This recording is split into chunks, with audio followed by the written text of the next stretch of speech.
Nanindigan si Vice President Sara Duterte na hindi siya ang complete failure, kundi ang Pangulo na amoy alak umano nang makausap niya nang mag-resign kahit umaga pa lang noon.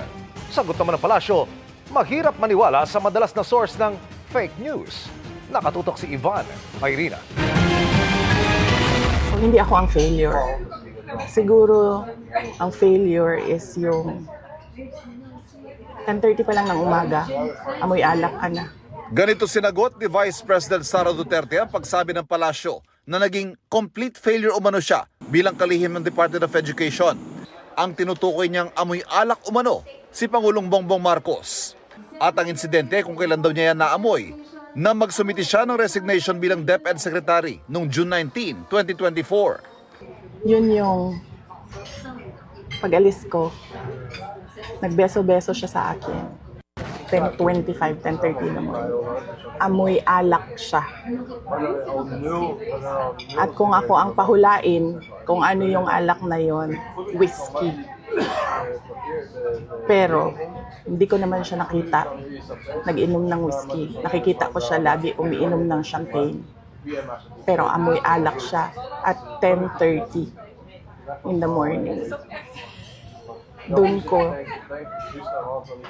na-confirm yung decision ko na mag-resign.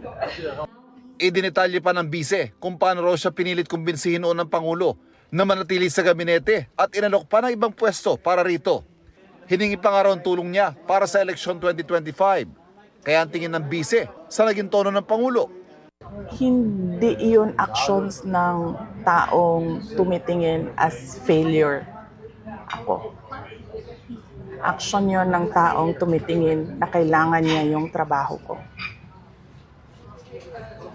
So, hindi ko alam saan nagagaling yung sinasabi nilang failure ako as a Department of Education Secretary. Ang pagtawag ng palasyo na complete failure kay Duterte, sagot naman nila sa naunang banat ng bise na napag-iwanan ng estado ng edukasyon sa Pilipinas dahil sa mabagal na pagsabay ng bansa sa pagbabago. Si Palace Press Officer Claire Castro, hindi kumbinsido sa kwento ngayon ni VP Sara. Sa kanyang statement, sinabi ni Castro na mahirap raw paniwalaan ang mga kwento ng madalas nagiging source ng fake news. Lahat raw ng kwentong ito ay layong siraan ng Pangulo dahil nais niyang pababain ito sa pwesto para ang bise ang maging Pangulo, bagay na tinawag niyang makasariling hangarin. Ikinumpara rin ni Castro ang Pangulo na maaga raw gumigising para sa mga event at meeting. Di tulad anya ng iba na tanghali na akong gumising. Kasalukuyan nasa The Hague ang bise para bisitahin ng amang si dating Pangulong Rodrigo Duterte.